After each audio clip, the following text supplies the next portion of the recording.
ഏതൊരു മാതാപിതാക്കളുടെയും നെഞ്ചുലയ്ക്കുന്ന പ്രവാസലോകം ഇന്നേ വരെ കേട്ടിട്ടില്ലാത്ത വിധം അശ്രദ്ധയുടെയും നടുക്കത്തിന്റെയും നേർചിത്രമാണ് ഷാർജയിലുണ്ടായ ആ ദുരന്ത വാർത്ത. വിവാഹം കഴിഞ്ഞ് 5 വർഷത്തെ കാത്തിരിപ്പിനൊടുവിൽ പാകിസ്ഥാൻ സ്വദേശികളായ സജാദ് ഹുസൈന്റെയും ഭാര്യയുടെയും ജീവിതത്തിലേക്ക് വന്ന 3 വയസ്സുകാരൻ മുഹമ്മദ് അർഷ്മാൻ എന്ന കുരുന്ന് ഇനിയില്ല. ഷാർജയിലെ ഫ്ളാറ്റ് സമുച്ചയത്തിന്റെ 3-ാം നിലയിലെ സ്റ്റെയർകേസ് ജനാലയിലൂടെ 14 മീറ്റർ താഴേക്ക് വീണ ആ കുഞ്ഞു മരിച്ച സംഭവം കേവലം ഒരു അപകടമല്ലെന്ന് ഞെട്ടിക്കുന്ന വിവരമാണ് ഇപ്പോൾ പുറത്തുവരുന്നത്. അമ്മ ഒരു നിമിഷം വീടിനുള്ളിലേക്ക് കയറിയ നേരത്താണ് ഇടനാഴിയിൽ കളിച്ചുകൊണ്ടിരുന്ന കുഞ്ഞിനെ അയൽവാസികളായ 9 വയസ്സുകാരായ 2 പെൺകുട്ടികൾ കൈകാട്ടി വിളിച്ച് ഗോവണിയുടെ വാതിൽ തുറന്ന് അകത്താക്കിയതും കുട്ടി താഴേക്ക് പതിച്ചതും. പിന്നീട് ഒന്നും സംഭവിക്കാത്തതുപോലെ ശാന്തരായി നടന്നു പോകുന്ന ആ പെൺകുട്ടികളുടെ CCTV ദൃശ്യങ്ങൾ ഏതൊരു മാതാപിതാക്കളുടെയും നെഞ്ചിൽ ഭയത്തിന്റെ കനലുകോരിയിടും. കുട്ടികൾ അറിഞ്ഞോ അറിയാതെയോ ഇത്തരം അക്രമ ചിന്തകളിലേക്ക് വഴിമാറാൻ കാരണം എന്താണ് എന്നതാണ് ഇന്ന് ഏവരും ഉറ്റുനോക്കുന്ന ഒരു ചോദ്യം. അക്രമസക്തമായ വീഡിയോ ഗെയിമുകളും കൊലപാതക ദൃശ്യങ്ങളും നിറഞ്ഞ ഡിജിറ്റൽ വിഷം തന്നെയാണ് ഒരു പരിധിവരെ ഇതിനൊക്കെ പിന്നിൽ.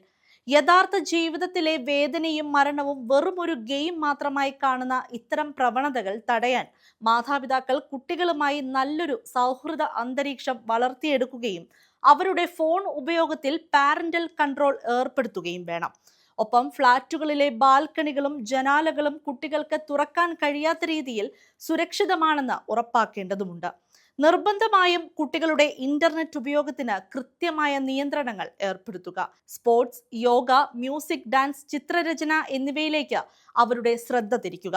ദിവസവും മക്കളോട് സംസാരിക്കാനും അവരുടെ മാനസികാവസ്ഥ മനസ്സിലാക്കാനും സമയം കണ്ടെത്തുക.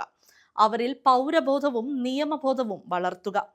ബിസിനസിന്റെയും ജോലിയുടെയും തിരക്കുകൾക്കിടയിലും മക്കളെ നെഞ്ചോട് ചേർത്ത് പിടിച്ച് അവരുടെ ഒരു ബെസ്റ്റ് ഫ്രണ്ടായി മാറി നല്ലൊരു തലമുറ വാർത്തെടുക്കാനും ഓരോ മാതാപിതാക്കളും ശ്രദ്ധിക്കണം.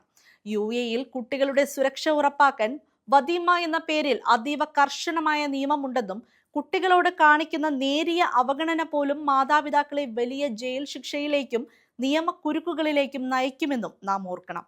സ്കൂളുകൾ കേന്ദ്രീകരിച്ച് ശക്തമായ ബോധവൽക്കരണം നടക്കുന്നുണ്ടെങ്കിലും ജോലി തിരക്കുകൾക്കിടയിലും നമ്മുടെ മക്കളെ ചേർത്ത് പിടിച്ച് മാറ്റങ്ങൾ സ്വന്തം കുടുംബങ്ങളിൽ നിന്ന് തന്നെ തുടങ്ങാൻ മാതാപിതാക്കൾ തയ്യാറാകണം. ഡിജിറ്റൽ യുഗത്തിലെ പാരന്റിംഗ് വലിയൊരു ഉത്തരവാദിത്തമാണ്. നിയമങ്ങൾ പാലിക്കുന്നതിനൊപ്പം കുട്ടികളുടെ മാനസികാരോഗ്യം ഉറപ്പാക്കാനും ഓരോ രക്ഷിതാവും ബാധ്യസ്ഥരാണ്. അശ്രദ്ധയുടെ ഒരു നിമിഷം കൊണ്ട് തകരുന്നതാകരുത് നമ്മുടെ മക്കളുടെ ഭാവി. Gulf TV Malayalam, Dubai. സൗജന്യ നിയമസഹായത്തിന് യാപ് ലീഗൽ സർവീസസ്.